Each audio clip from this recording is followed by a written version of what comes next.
So today we will discuss with the chapter solutions. Chemistry का 12th का first chapter. Solutions क्या होते हैं? दो या दो से ज़्यादा सब्सटेंस का होमोजीनियस मिक्सचर। अब बाइनरी सॉल्यूशन मतलब बाय मीन्स टू, तो ऐसा सॉल्यूशन जिसमें दो कंपोनेंट होते हैं वो बाइनरी सॉल्यूशन कहलाता है। जैसे कि एक है सॉल्वेंट और दूसरा है सॉल्यूट। हम सॉल्वेंट को रिप्रेजेंट करेंगे ए से और सॉल्यूट को रिप्रेजेंट करेंगे बी से। Mass of solvent and molar mass of solvent, mass of solute and molar mass of solute. N means number of moles, so number of moles of A is equals mass of A upon molar mass of A. ऐसे ही same number of moles of solute is equals mass of solute upon molar mass of solute. Saturated solution क्या होता है? Saturated मतलब वो अब घुल चुका है, उसमें कोई और सॉल्यूट डिज़ोल्व नहीं हो रहा है, ठीक है। अनसैचुरेटेड मतलब उसमें अभी भी सॉल्यूट जो है वो कीप ऑन डिज़ोल्विंग, अभी भी वो घुला जा रहा है। अब एक होता है सुपर सैचुरेटेड सॉल्यूशन। इसमें क्या होता है, जो सैचुरेटेड सॉल्यूशन होता है अगर हम उसको हीट कर दें, ठीक है, अगर हम सैचुरेटेड सॉल्यूशन को हीट करें तो उससे अनसैचुरेटेड सॉल्यूशन बन जाएगा। अब जो सॉल्यूट होगा वो keep on dissolving until no more solute is added. वो सॉल्यूट जो है वो डिज़ोल्व होता रहेगा जब तक कि कोई दूसरा सॉल्यूट आके ना आ जाए। अब क्रिस्टलाइजेशन अकर्स बाय शेयरिंग और सीडलिंग। अब शेकिंग करने से क्या होता है, क्रिस्टलाइजेशन हो सकता है। अब हम इसमें कुछ देखेंगे टाइप्स ऑफ सॉल्यूशन, सॉल्यूट क्या है, सॉल्वेंट क्या है, उसके कुछ एग्जांपल्स। अगर हम गैसियस सॉल्यूशन लें तो गैस, अगर हमारा सॉल्यूट ही गैस है और सॉल्वेंट भी गैस है तो mixture of oxygen with nitrogen gas हमारा एग्जाम्पल हुआ। अगर हमारा सॉल्यूट लिक्विड है और सॉल्वेंट गैस है तो एग्जाम्पल हुआ क्लोरोफॉर्म विद नाइट्रोजन गैस। हमारा सॉल्यूट अगर सॉलिड है, सॉल्वेंट अगर गैस है तो हमारा एग्जाम्पल हुआ कैम्फर इन नाइट्रोजन गैस। अगर मैं लिक्विड सॉल्यूशन लूँ, लिक्विड सॉल्यूशन लिया है मतलब मैंने सॉल्वेंट क्या है, मेरे पास लिक्विड है। अगर मैं सॉल्यूट गैस ले लूँ तो एग्जाम्पल होगा ऑक्सीजन डिजॉल्व इन वाटर। अगर सॉल्यूट लिक्विड ले लूँ तो इथेनॉल डिजॉल्व इन वाटर, और अगर सॉल्यूट को मैं सॉलिड ले लूँ तो ग्लूकोज डिजॉल्व इन वाटर। ऐसे ही अगर मैं सॉलिड सॉल्यूशन ले लूँ मतलब मेरा जो सॉल्वेंट है वो सॉलिड है, तो गैस, अगर मैं सॉल्यूट में अगर गैस लूँ तो वो solution of hydrogen and palladium. Liquid लूँ सॉल्यूट तो amalgam of mercury with sodium, और अगर सॉल्यूट को मैं सॉलिड लूँ तो copper dissolve in gold. Solubility of solids in liquid. Liquid में अगर मैं सॉलिड्स की सॉल्युबिलिटी देखूं तो इसमें मैं क्या करूँगी, मैक्सिमम अमाउंट लूँगी सॉलिड का जो कि डिज़ोल्व होगा 100 ग्राम ऑफ लिक्विड में। तो क्या क्या फैक्टर्स हैं जो अफेक्ट करते हैं solubility of solids in liquids को? तो पहला है nature of the solvent and the solute. तो वो सॉल्यूट और सॉल्वेंट दोनों के नेचर पर डिपेंड करेगा। जैसे कि लाइक जो है वो डिज़ोल्व करता है लाइक को, ठीक है। ऐसे ही पोलर सॉल्यूट जो है वो डिजॉल्व होगा नॉन पोलर सॉल्वेंट में।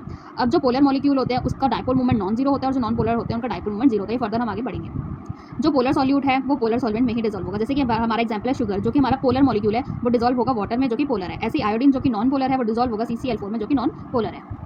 अब एग्जांपल ये, जैसे मैंने एक सॉलिड लिया, दूसरा सॉल्वेंट लिया। सॉलिड में मैंने सॉल्यूट और लिक्विड मैंने लिया है सॉल्वेंट। अब मैंने क्या करा, इसको मैंने हीट कराया, टेम्परेचर दिया तो हीट रिलीज हुई, तो जो सॉल्यूशन बना वो एक्सोथर्मिक मतलब हीट रिलीज हुई। अगर इसी को मैं फर्दर क्रिस्टलाइज कर दूँ, टेम्परेचर कम करा दूँ तो ये मिल जाता है, उसमें हीट अब्जॉर्ब होगी। ऐसे सॉल्वेंट और सॉल्यूट लिया, उसमें अगर मैं टेम्परेचर कम कर दूँ तो हीट क्या हो रही होगी, अब्जॉर्ब। अगर वो सॉल्यूशन क्या है, एंडोथर्मिक है, और अगर सॉल्यूशन को मैं टेम्परेचर बढ़ा दूँ तो हीट रिलीज हो जाती है।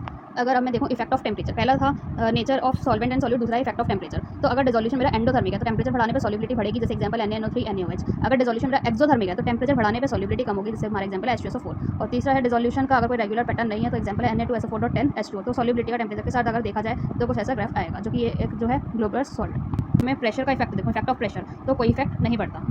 दूसरा ही देखा जाएगा solubility of gas in liquid, तो इसमें जो मैक्सिमम वॉल्यूम होगा वो गैस का होगा, जो कन्वर्टेड टू STP। STP मतलब स्टैंडर्ड टेम्परेचर प्रेशर, जो डिजॉल्व होगा 1 ml ऑफ लिक्विड में। अब गैस जो कि सॉल्यूट है, लिक्विड जो कि सॉल्वेंट है, उससे क्या बना मेरा सॉल्यूशन। अब क्या क्या फैक्टर्स हैं जो वो इसकी सॉल्युबिलिटी ऑफ गैस को अफेक्ट करते हैं लिक्विड्स में? पहला है nature of the gas and the solvent. In gas react, if gas react to dissociate, अगर जो गैस है वो डिसोशिएट हो रही है या रिएक्ट करिए सॉल्वेंट में तो सॉल्युबिलिटी बहुत ज़्यादा हो जाएगी। जैसे एग्जांपल हमारा HCl इन वाटर, तो उससे क्या होगा, H+ आ जाएगा एक्वस और Cl नेगेटिव आ जाएगा एक्वस। तो सॉल्युबिलिटी इसकी काफी हाई है। ऐसी सॉल्युबिलिटी हाई होगी किसकी, SO2 + H2O, जिससे H2SO3 बनेगा, SO3 + H2 जिससे H2SO4 बनेगा। ऐसी फर्दर कुछ रिएक्शन देखी जाए तो मीथेन CH4 का वाटर के साथ कोई रिएक्शन नहीं होता, हाइड्रोजन का और हीलियम का वाटर के साथ कोई रिएक्शन नहीं होता। दूसरा इफेक्ट ऑफ टेम्परेचर अगर मैं देखूँ तो जनरली डिसोल्यूशन, जिसमें क्या होता है एक्सोथर्मिक में, जनरली डिसोल्यूशन अगर एक्सोथर्मिक है तो टेम्परेचर बढ़ाने पर सॉल्युबिलिटी कम होगी। इसी की वजह से कुछ एक्वेटिक एनिमल्स जो होते हैं वो कंफर्टेबल होते हैं कोल्ड वाटर में। Dalton's law of partial pressure. अगर मैं जैसे एक कंटेनर में कुछ mixture of non reacting gases ले लूँ ए और बी जो कि नॉन रिएक्टिंग है, तो जो टोटल प्रेशर होगा वो सम होगा पार्शियल प्रेशर का हर एक गैस का। तो pressure of A plus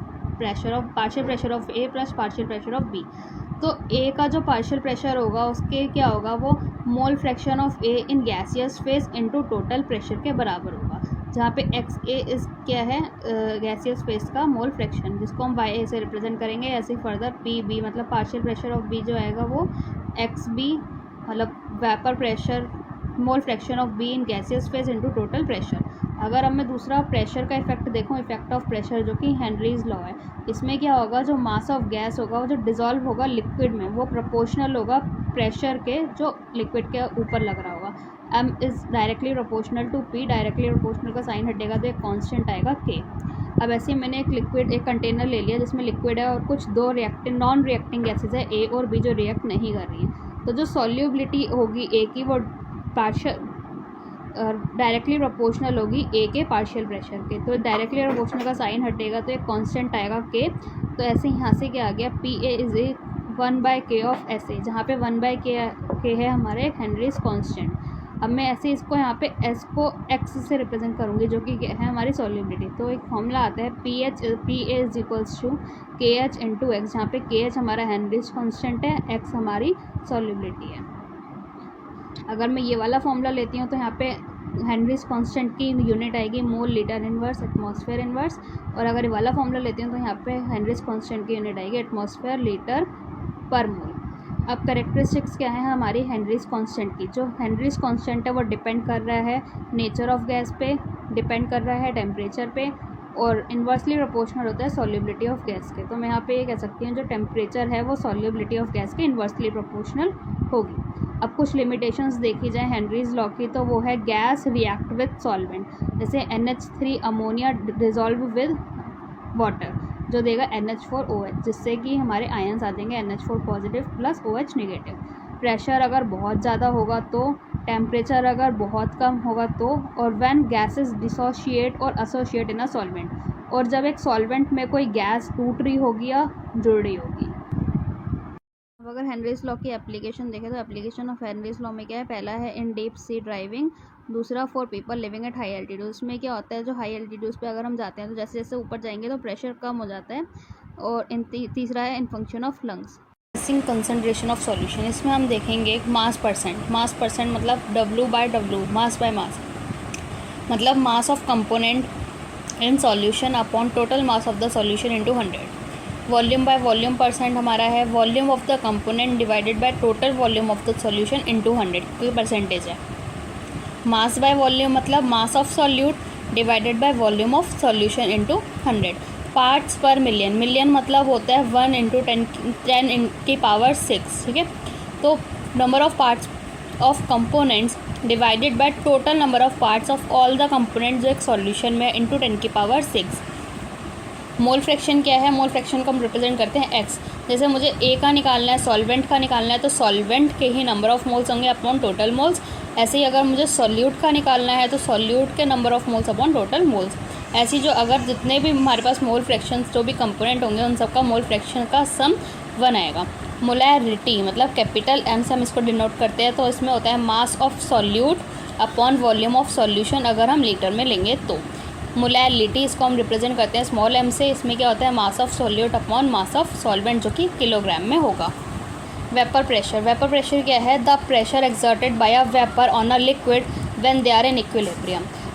vapours जो भी प्रेशर एक्सर्टेड कराते हैं लिक्विड पे जब वो एक इक्विलिब्रियम में होते हैं, जैसे वाटर जो कि लिक्विड है जो इवेपोरेट होकर क्या बनाएगा, वाटर गैस की फॉर्म में। अब हमारे पास कुछ वॉलेटाइल लिक्विड है, वॉलेटाइल लिक्विड मतलब जिसके वेपर्स बनते हैं, तो वाटर जो कि लिक्विड फॉर्म में है, petrol, diesel, kerosene, oil. Rate of evaporation जो है वो रेट ऑफ कंडेंसेशन के बराबर होगा, मतलब एक इक्विलिब्रियम स्टेट होगी। अब इक्विलिब्रियम पे अगर मैं प्रेशर देखूं जो एक्सर्ट होता है by vapours on liquid surface, तो उसका रेट वर्सेस टाइम का ग्राफ कुछ अच्छा है, ऐसा आएगा। तो ये है रेट ऑफ इवेपोरेशन, और ये वाला आएगा जो है rate of condensation. Factors affecting vapour pressure, पहला है टेम्परेचर। तो वेपर प्रेशर जो है वो टेम्परेचर पे अगर हम ग्राफ देखें तो कुछ ऐसा आएगा। अगर मैं टेम्परेचर बढ़ाऊंगी तो वेपर प्रेशर बढ़ेगा, टेम्परेचर कम करूंगी तो वेपर प्रेशर कम होगा। ऐसे इसका एक फॉर्मूला है, प्रेशर इज इक्वल्स के, जो कि कांस्टेंट है, e⁻ delta H over R T, जहाँ पे डेल्टा एच है enthalpy of vaporisation, delta H मतलब क्या है, amount of heat required to convert 1 mole of liquid to vapour. अगर मैं दोनों साइड लॉग ले लूँ तो log P is equals log K minus delta H over 2.303 R T, और लॉग पी का 1/t के साथ ग्राफ देखूँगी तो ये आएगा। तो इसमें स्लोप जो आएगा वो minus delta H over 2.303 R आएगा। बॉइलिंग पॉइंट क्या है, temperature at which liquid pressure is equals, जो किसके बराबर होगा, आउटसाइड एटमॉस्फेरिक प्रेशर के। मैंने ऐसे 2 कंटेनर ले लिए जहाँ पे एक का वेपर प्रेशर है 0.3 atm, दूसरे का है 0.6 atm। तो इसका बॉइलिंग पॉइंट जो है वो हाई है, इसका बॉइलिंग पॉइंट जो है वो कम है, मतलब वेपर प्रेशर जो है वो बॉइलिंग पॉइंट के इन्वर्स रिलेशन में है। दूसरा intermolecular forces, intermolecular forces vapour pressure के इन्वर्स होते हैं। एल्केन, एल्कीन्स, एल्काइंस, इनका ज़्यादा होगा किससे, पोलर सब्सटेंस से, मतलब जिनका डायपोल मोमेंट 0 नहीं होगा, और उसका ज़्यादा होगा एच बॉन्डेड लिक्विड से। ये इसमें वॉन्डरवॉल फोर्सेस होती हैं, पोलर में डायपोल इंट्रैक्शंस होते हैं, एच बॉन्डिंग में एच बॉन्डिंग होती है, जैसे HF और H2O में देखी जाती है। अब ऐसे जाएंगे तो हमारा इंटरमोलिकुलर फोर्सेस स्ट्रॉन्ग होता है और वेपर प्रेशर कम होगा, क्योंकि इनका इन्वर्स रिलेशन होता है। अब addition of non volatile solute, इसके वेपर्स नहीं बनेंगे अगर हम उसको ऐड करें। तो example urea, glucose, fructose, sucrose. Vapour pressure जो है वो डिपेंड नहीं करता है सरफेस एरिया पे, जो रेट ऑफ इवेपोरेशन जो है वो डिपेंड करेगा सरफेस एरिया पे, डायरेक्टली प्रोपोर्शनल। अगर नॉन वोलेटाइल सॉल्यूट अगर हम ज़्यादा करेंगे तो जो सरफेस एरिया होगा जो ऑक्यूपाई करेगा नॉन वोलेटाइल सॉल्यूट को, तो उसका वेपर प्रेशर कम होगा। राउल्ट्स लॉ क्या होता है, vapour pressure of any component in solution is equal to the product of vapour pressure of that component in pure form and its mole fraction in the solution. मतलब किसी हमें एक कोई भी गैस है उसका वेपर प्रेशर निकालना है, तो उसका वेपर प्रेशर क्या होगा, total vapour pressure into mole fraction उसी का। ऐसे ही अगर मुझे सॉल्यूट का निकालना है तो सॉल्यूट का मोल फ्रैक्शन वेपर प्रेशर क्या होगा, उसी का तो मतलब vapour pressure of the solution into mole fraction of that solute. ऐसे अगर मैं टोटल निकालना चाहूँ सॉल्यूशन का तो PA + PB। अब अगर मैं एक वॉलेटाइल सरफेस के लिए राउल्ट्स लॉ देखूँ तो मैंने 2 गैसेस ली, एक लिया वॉलेटाइल सॉल्वेंट, एक लिया सॉल्यूट जो कि वॉलेटाइल है। अब दोनों में किसी का भी P0 0 के बराबर नहीं है। तो सॉल्यूशन का अगर मैं देखूँ लिक्विड फेज जो कि वेपर प्रेशर आएंगे, तो इसका अगर ग्राफिकल रिप्रेजेंटेशन से देखा जाए तो कुछ ऐसा इसका ग्राफिकल रिप्रेजेंटेशन आएगा। एक्स भी अगर 0 है, XA 1 है, यहाँ पे X 1 है और XA 0 है, तो यहाँ पे वेपर प्रेशर है, यहाँ पे मोल फ्रैक्शन है। तो कुछ ऐसा इसका ग्राफ देखा जाएगा जहाँ पे ये रिप्रेजेंट करेगा टोटल प्रेशर को। राउल्ट्स लॉ अगर हम नॉन वॉलेटाइल मतलब जिसके वेपर्स नहीं बन रहे हैं, तो यहाँ पे सॉल्वेंट जो कि वॉलेटाइल है और सॉल्यूट जो कि नॉन वॉलेटाइल है, तो यहाँ पे सॉल्यूशन बन के आया जिसमें अगर सॉल्यूट जो है वो नॉन वॉलेटाइल है तो उसका प्रेशर भी नहीं आएगा, तो टोटल प्रेशर किसके बराबर होगा, P0 XA के बराबर होगा।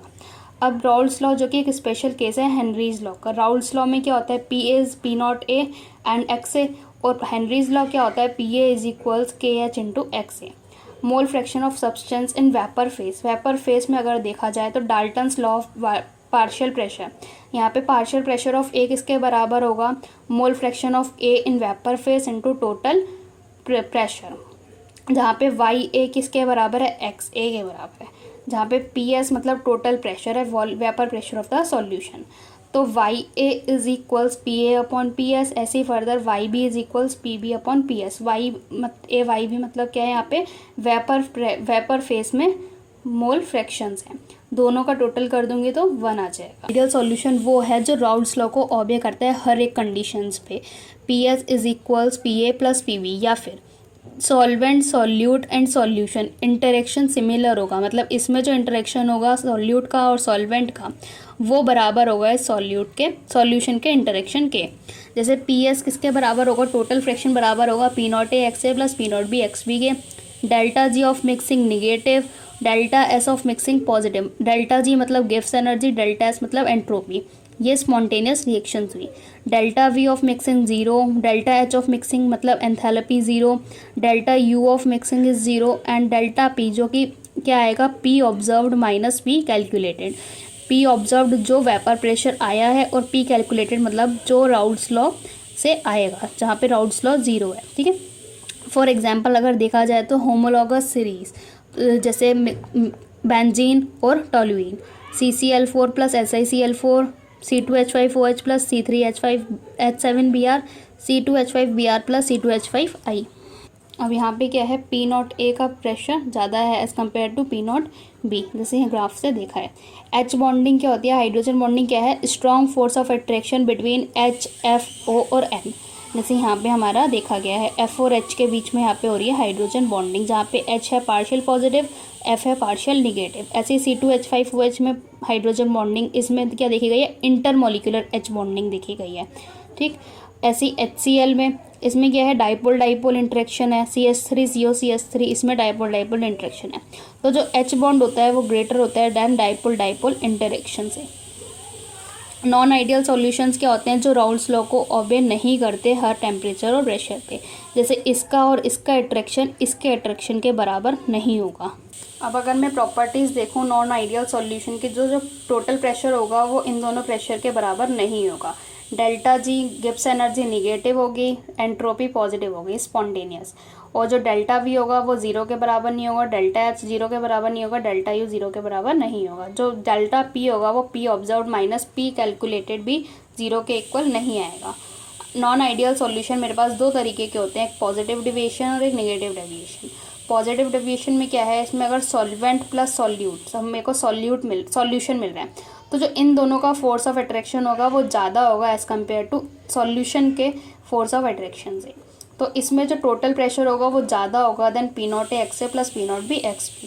Delta U of mixture positive, delta V of mixture positive, delta G Gibbs energy negative, entropy positive जो भी स्पॉन्टेनियस है, ठीक। ऐसे जो डेल्टा एच आएगा वो पॉजिटिव आएगा, मतलब एंडोथर्मिक रिएक्शन के लिए, मतलब या हीट एब्जॉर्ब हो रही है या फिर टेम्परेचर कम हो रहा है, तो ऐसा कुछ ग्राफ इसका देखा जाएगा। ऐसे निगेटिव डेविएशन में क्या होगा, जो ए इंट्रैक्शन और बी इंट्रैक्शन है वो वीक होगा देन ए बी सॉल्यूशन के interaction.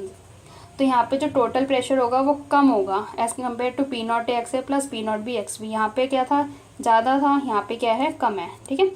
Delta U V negative, delta H negative जो कि एक्सोथर्मिक होगा, हीट रिलीज जो कि टेम्परेचर ज़्यादा होगा, delta G negative, delta S positive जो कि स्पॉन्टेनियस की रिएक्शन है। ऐसे इसका यहाँ ग्राफ देखा जाएगा। तो कुछ एग्जांपल्स है पॉजिटिव डेविएशन और नेगेटिव डेविएशन के लिए। पॉजिटिव के लिए है alcohol plus water, CH3OH plus water, C2H5OH plus water, acetone plus alcohol, acetone plus benzene, acetone plus CH2, CHCl3 plus CCl4। ऐसे ही निगेटिव डेविएशन के कुछ एग्जांपल्स है acid plus water, acid HCl plus water, HNO3 plus water, acid plus base जैसे कि CH3COOH plus pyridine, CH3COOH plus aniline. तीसरा देखा जाए तो एसीटोन प्लस ClCl3, जिससे एसीटोन और CHCl3 बन रहा है, के बीच में क्या हो रही है, H बॉन्डिंग हो रही है, जहाँ पे एसीटोन में डाइपोल डाइपोल इंटरेक्शंस है। एजियोट्रॉप्स, एजियोट्रॉप मिक्सचर्स क्या होते हैं, ऐसे मिक्सचर्स जो बॉयल होते हैं लाइक प्योर लिक्विड की तरह, मतलब उनके पास एक बॉइलिंग पॉइंट होता है। Ratio of azeotropes in liquid face in vapour face, अगर लिक्विड फेस और वेपर फेस में एजियोट्रॉप्स का रेशियो देखा जाए तो वो इक्वल होगा। एजियोट्रॉप्स को हम फ्रैक्शनल डिस्टिलेशन से सेपरेट नहीं कर सकते हैं। एजियोट्रॉप्स दो तरीके के होते हैं, maximum boiling azeotropes, minimum boiling azeotropes. Maximum boiling azeotropes क्या होता है, इसमें जो बॉइलिंग पॉइंट होता है एजियोट्रॉप्स का वो ज़्यादा होता है as compare to their either component के, दैट इज़ ये शो करते हैं negative deviation from Raoult's law. तो सारे एग्जांपल्स जो भी निगेटिव डेविएशन के हैं वो आते हैं हमारे मैक्सिमम बॉइलिंग एजियोट्रॉप्स में। ऐसे मिनिमम बॉइलिंग एजियोट्रॉप्स क्या है, इनमें जो बॉइलिंग पॉइंट है एजियोट्रॉप्स का वो कम होगा आइदर कंपोनेंट के बॉइलिंग पॉइंट के, और ये शो करेंगे positive deviation from Raoult's law. और जो भी सारे एग्जांपल हैं पॉजिटिव डेविएशन राउल्ट्स लॉ के, वो सारे एग्जांपल आएंगे मिनिमम बॉइलिंग एजियोट्रॉप्स में। अब हमारी क्वालिटेटिव प्रॉपर्टीज़ क्या होती हैं, ये सॉल्यूशन की वो प्रॉपर्टीज़ जो डिपेंड करती हैं number of particles of solute के, और ना कि नेचर ऑफ सॉल्यूट पे। नेचर ऑफ सॉल्यूट पे डिपेंड नहीं करती बल्कि उसके नंबर ऑफ पार्टिकल्स पे डिपेंड करती हैं। क्वालिटेटिव प्रॉपर्टी एक बेस्ट रिजल्ट तब देती है जब सॉल्यूट हमारा सॉल्वेंट के साथ रिएक्ट नहीं करता। सॉल्यूट जो कि क्या होना चाहिए, नॉन वॉलेटाइल होना चाहिए, मतलब वेपर्स नहीं बनाएगा। सॉल्यूशन शुड बी डाइल्यूट, मतलब वो पानी की होना चाहिए, उसमें पानी की मात्रा ज़्यादा होनी चाहिए। और सॉल्यूट जो है शुड नाइदर डिसोसिएशन और एसोसिएशन इन सॉल्यूशन। सॉल्यूट का सॉल्यूशन में ना तो एसोसिएशन हो ना तो डिसोसिएशन हो। 4 तरीके की कॉलिगेटिव प्रॉपर्टीज देखी जाती हैं, relative lowering of vapour pressure, elevation in boiling point, depression in freezing point और चौथा osmotic pressure. Relative lowering of vapour pressure क्या है? अगर हम एक नॉन वॉलेटाइल सॉल्यूट को ऐड कर दें तो वेपर प्रेशर क्या होगा? कम हो जाएगा, क्योंकि नॉन वॉलेटाइल है मतलब वेपर्स नहीं बना रही तो वेपर प्रेशर भी कम। तो सॉल्यूशन का प्रेशर जो होगा वो P0A XA के बराबर होगा। तो जहाँ पे P0A बराबर होगा P0 के और जो कि है vapour pressure of solvent in pure form, तो PS मतलब सॉल्यूशन का प्रेशर बराबर होगा PS इंटू XA।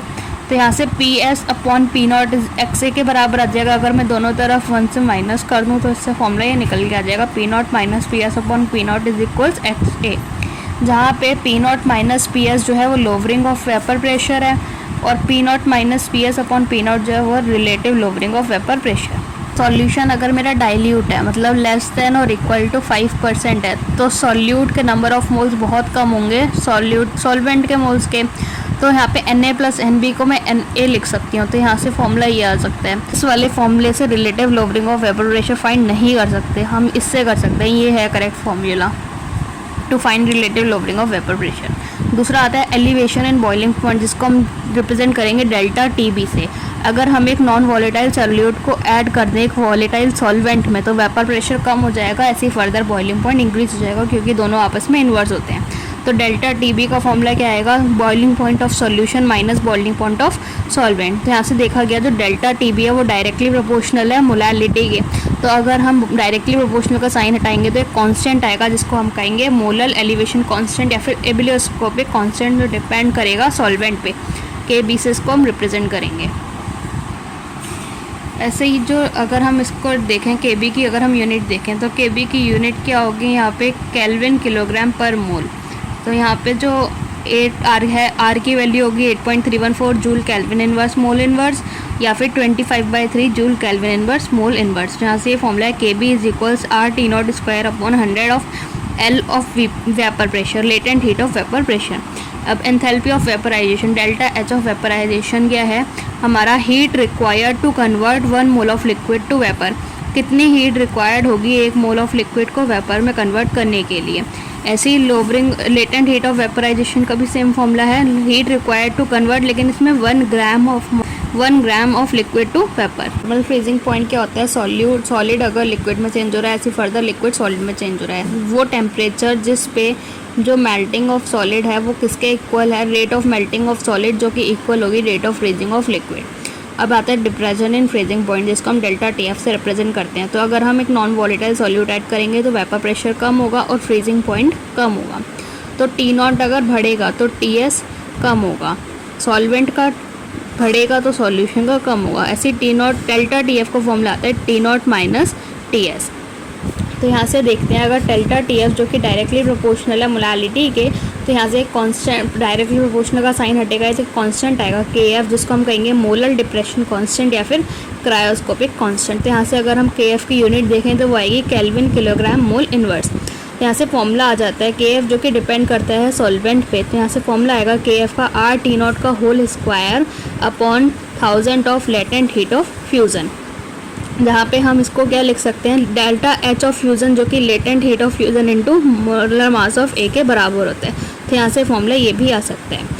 अब कुछ एप्लीकेशंस देखी जाएँ डिप्रेशन इन फ्रीजिंग पॉइंट की, तो क्या है? सॉल्ट जैसे कि NaCl प्लस CaCl2, ये क्या करता है? Use to clear snow on roads, जो भी रोड्स पे स्नो होती है उसको क्लियर करने में काम करता है। As it depress freezing point of water, ये क्या करेगा? वाटर के फ्रीजिंग पॉइंट को कम कर देगा। ग्लाइकॉल और इथाइलिन ग्लाइकॉल CH2OH, ये क्या करता है? ऐड होता है कार रेडिएटर्स के साथ to depress the freezing point of water so that car can start in winters. तीसरा है सॉल्ट स्प्रिंकल्ड ऑन आइस, हम आइस में सॉल्ट को स्प्रिंकल कर देते हैं, जैसे कि हमने आइसक्रीम ट्रॉलीज में देखा है, जिससे कि आइसक्रीम जो है वो मेल्ट नहीं करती है। डिफ्यूजन का मतलब क्या है? Intermixing of particles. अब मैं यहाँ पे देखूँगा अगर जैसे मैंने 2 कंसनट्रेशंस ले ली, इसकी 0.1 m, इसकी 0.5 m, तो किसकी कंसनट्रेशन ज़्यादा है यहाँ पे? इसकी कंसनट्रेशन यहाँ पे अभी ज़्यादा है, C1 की अगर सपोज करेगी ज़्यादा है। तो जो सॉल्वेंट के पार्टिकल्स होंगे वो लो कंसनट्रेशन से हाई कंसनट्रेशन में जाएंगे और सॉल्यूट के जो पार्टिकल्स होंगे वो हाई कंसनट्रेशन से लो कंसनट्रेशन में जाएंगे, तो जहाँ पे C1 जो है वो C2 के बराबर हो। ऑस्मोसिस क्या होता है? Net movement of solvent particles from low to high concentration. Solvent particles का मूवमेंट लो से हाई कंसनट्रेशन की तरफ कहलाता है ऑस्मोसिस। इसके दो तरीके के होते हैं, एक्सोऑस्मोसिस और एंडोऑस्मोसिस। एंडोऑस्मोसिस मतलब इसमें पार्टिकल्स जो हैं वो मूव करते हैं बाहर से अंदर की तरफ, लेकिन एक्सोऑस्मोसिस में वो मूव करते हैं अंदर से बाहर की तरफ, मतलब बाहर जा रहे हैं तो एक्सो मतलब बाहर जाना। तो इसकी कुछ एप्लीकेशंस हैं, जैसे कि vegetable vendor, vegetable sprinkle water as vegetable smell due to endosmosis. Pickles are formed by exosmosis when mango put in salt solution. Packaged food जैसे कि मीट है, उसमें सॉल्ट स्प्रिंकल्ड किया जाता है due to exosmosis. Waters comes it bacteria development chances are low. Packaged fruit also dipped in sugar solution to remove by exosmosis. Edema, doctors advise gargles with hot water as due to exosmosis water comes out and reduce pain. SPM क्या होता है? Semi permeable membrane. ये दो तरीके की होती है, एक नेचुरल सेमी परमिएबल मेम्ब्रेन और एक artificial. Natural semi permeable membrane जैसे कि गॉड ब्लैडर, पिग ब्लैडर, और आर्टिफिशियल जैसे कि best artificial semi permeable membrane जो कि है कॉपर फेरोसाइनाइड्स U2FeCN6। ऑस्मोटिक प्रेशर चौथा ऑस्मोटिक प्रेशर जिसको हम P से और या फिर पाई से भी डिनोट करते हैं। ये क्या है? मिनिमम प्रेशर अप्लाइड जो कि so that net movement of solvent particle is zero. कितना कम से कम प्रेशर अप्लाइड हो कि जो कि सॉल्वेंट के पार्टिकल्स हैं उनका मूवमेंट जीरो हो जाए।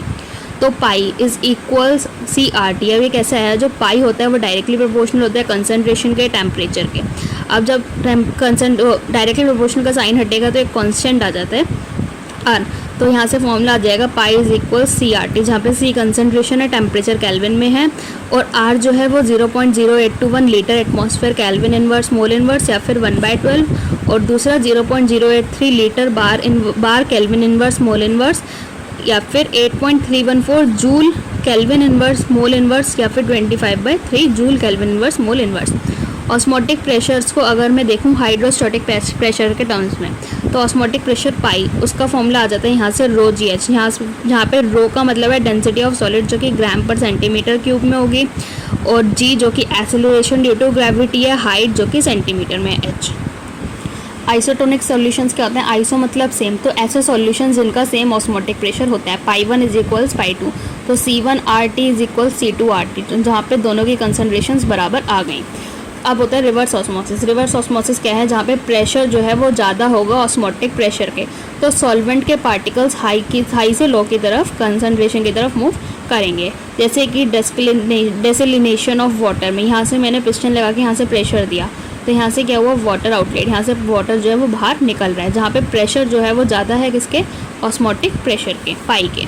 Abnormal molar mass. Abnormal molar mass क्या होता है? जैसे CH3COOH का मोलर मास है 6G, तो अगर मैं सॉल्वेंट को वाटर लूँगी, जैसे अभी तो सिंपल क्या लिया, ना तो डिसोसिएशन हो रहा है ना तो एसोसिएशन हो रहा है। सॉल्वेंट को अगर मैंने एसीटोन ले लिया तो मोलर मास 6G आया, लेकिन अगर मैं सॉल्वेंट को वाटर ले लूँ तो डिसोसिएशन हो रहा है सॉल्यूट का, तो इसमें जो मोलर मास आएगा वो 6G से कम आएगा, मतलब एबनॉर्मल मोलर मास आ रहा है।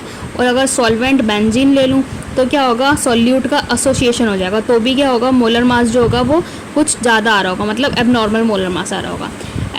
एबनॉर्मल मोलर मास तब आता है जब डिसोसिएशन होता है सॉल्यूट का या फिर एसोसिएशन होता है सॉल्यूट का। पार्टिकल्स ज़्यादा तो CP ज़्यादा और मोलर मास कम, जैसे कि सॉल्यूट के इलेक्ट्रोलाइट्स NaCl, KCl, K2SO4 हो गया। अब एसोसिएशन हो रहा है मतलब पार्टिकल्स कम बन रहे हैं, तो CP कम तो MB मतलब मोलर मास ज़्यादा। तो ये जैसे कि क्या फिनॉल हो गया in non polar solvents. Van't Hoff factor क्या होता है? I, इसको हम I से रिप्रेजेंट करते हैं, normal molar mass divided by abnormal molar mass, या फिर हम कह सकते हैं observed colligative property divide by normal colligative property. जो कॉलिगेटिव प्रॉपर्टी होती है वो इन्वर्स होती है मोलर मास के। अब अगर हमारा सॉल्यूट का डिसोसिएशन हो रहा है, जैसे कि सॉल्यूट के इलेक्ट्रोलाइट्स NaCl, KCl हैं, तो इनका क्या हो रहा है? डिसोसिएशन हो रहा है, तो जहाँ पे N जो है वो पार्टिकल्स फॉर्म्ड हो रहे हैं बाय डिसोसिएशन, तो अल्फ़ा जिसको हम कहते हैं डिग्री ऑफ डिसोसिएशन, वो क्या होगा? नंबर ऑफ मोल्स जो डिसोशिएट हुए हैं अपॉन नंबर ऑफ मोल्स जो कि लिए गए हैं। अगर इसका परसेंटेज निकालूंगी तो अल्फ़ा इंटू 100 हो जाएगा, जहाँ से I का क्या फॉर्मूला आ जाता है? I is equals 1 minus alpha plus N alpha, या फिर मैं अल्फ़ा के लिए फॉर्मूला कह सकती हूँ I minus 1 upon N minus 1, जहाँ से अगर मैं NaCl को वाटर के साथ रिएक्ट कराऊँ तो वो Na प्लस में टूटेगा प्लस Cl माइनस में, तो एक Na में एक Cl में, तो N आ गया 2। ऐसे ही फर्दर K2SO4 का 2K और एक SO4 2 निगेटिव, तो इसका N आ गया 3। ऐसे ही फर्दर K3PO4 का 3K और एक P, तो यहाँ पे आ गया 4 N। फॉर्मूला अगर दिखाऊँ यहाँ पे, तो A मोल्स ऑफ N लिए हैं जो कि N मोल्स ऑफ A दे रहे हैं। इनिशियल देखा तो इसकी कंसनट्रेशन अभी C है, मतलब ये नहीं बना, इनिशियल है तो ये 0 होगा। तो अगर कुछ T टाइम पे देखूँ तो X मोल्स जो कि डिसोशिएट हुए हैं, तो इसमें से X मोल्स डिसोशिएट हो गए C माइनस एक्स, और इधर इतने ही बन के आ गए, X बन के आ गए, इधर से X हटे तो इधर से X बन के आ गए, लेकिन यहाँ पे कोफिशिएंट N था तो यहाँ से N आया। तो यहाँ से फॉर्मूला आ जाता है I is equals 1 minus alpha plus N alpha. तो अगर हमारा 100% डिसोशिएशन हो रहा है, मतलब अल्फ़ा हमारा 1 है, तो I किसके बराबर हो जाएगा, N के बराबर, जहाँ पे degree of dissociation is inversely proportional to concentration of weak electrolyte. अगर ऐसे ही मैं सॉल्यूट का एसोसिएशन करा दूँ, जैसे कि सॉल्यूट के कार्बोक्सिलिक एसिड और फेनॉल, जहाँ पे सॉल्वेंट है बेंजीन या फिर नॉन पोलर सॉल्वेंट, तो N जो है वो पार्टिकल्स जो एसोसिएट हो रहे होंगे टू फॉर्म 1 मॉलिक्यूल। जैसे अगर 2 बनाएंगे तो डाइमर, N3 आएगा तो ट्राइमर, ऐसे फर्दर 4 आएगा तो टेट्रामर बना रहा होगा। जहाँ पे अल्फ़ा है डिग्री ऑफ एसोसिएशन, जो कि नंबर ऑफ मोल्स जो एसोसिएट हुए हैं अपॉन नंबर ऑफ मोल्स जो कि लिए गए हैं। जहाँ पे अगर इसकी मैं परसेंटेज निकालूँ तो इसको 100 से मल्टीप्लाई कर देंगे, जहाँ पे I इज इक्वल्स क्या होता है 1/n। तो ये फॉर्मूला आएगा I is equals 1 minus alpha plus alpha upon n। यहाँ से अगर मैं देखूँ n moles of A gives plus solvent gives A moles of n। तो इनिशियली अभी मैं इसकी कंसनट्रेशन C ली, यहाँ पे अभी 0 है क्योंकि अभी नहीं बना। तो यहाँ से कुछ X मोल्स जो कि एसोसिएटेड हुए हैं, तो यहाँ से C माइनस एक्स और यहाँ पे X/n। यहाँ से जैसे अगर n मोल्स का A बन रहा है, n मोल्स से A, तो 1 से कितना बनेगा 1/n, तो x से कितना बनेगा x/n बनेगा। तो यहाँ से फर्दर फॉर्मूला आ जाता है मेरा is equals 1 minus alpha plus alpha upon n, ये वाला। तो अगर 100% एसोसिएशन हो रहा है तो अल्फ़ा 1 हो जाएगा, तो अल्फ़ा 1 रख के इस फॉर्मूले में I is equals to 1 upon n आ जाएगा। हमारे जो सॉल्यूट होते हैं वो ना तो एसोसिएट होते हैं ना तो डिसोशिएट होते हैं। सॉल्यूट अगर नॉन वॉलेटाइल सॉल्यूट है या फिर नॉन इलेक्ट्रोलाइट है, जैसे कि सॉल्यूट अगर मेरा यूरिया है, ग्लूकोज है, फ्रक्टोज है, शुगर है, एक्सेट्रा, I1 कब होगा, जब ना तो एसोसिएशन होगा ना तो डिसोशिएशन होगा। I ग्रेटर देन 1 कब होगा, जब डिसोशिएशन हो रहा होगा, और I लेस देन 1 कब होगा, जब एसोसिएशन हो रहा होगा। पाई को हम क्या लिखते हैं CRT, लेकिन एबनॉर्मल मोलर मास जब I आ जाता है, वांट ऑफ फैक्टर आ जाता है, तो ICRT, delta T B is equals I into KB into M, delta TF is equals to I into KF into M, ऐसे further P0 minus PS upon P0 is equals to I into X of B। तो सारी colligative property जो है वो directly proportional होती है I into C, जहाँ पे C है हमारा कंसनट्रेशन। अगर हमारी सारी कंसनट्रेशन सेम होंगी तो हमारी सारी कॉलिगेटिव प्रॉपर्टी डायरेक्टली प्रोपोर्शनल होंगी I के, जहाँ पे डेल्टा TB होगा T माइनस T0, जो कि बॉइलिंग पॉइंट है सॉल्यूशन का, वो डायरेक्टली प्रोपोर्शनल होगा I के, और TF is equals T0 minus TS, जहाँ पे डेल्टा TF जो है वो इन्वर्सली प्रोपोर्शनल होगा फ्रीजिंग पॉइंट ऑफ सॉल्यूशन के, जहाँ पे फ्रीजिंग पॉइंट ऑफ सॉल्यूशन किसके इन्वर्स हुआ I के।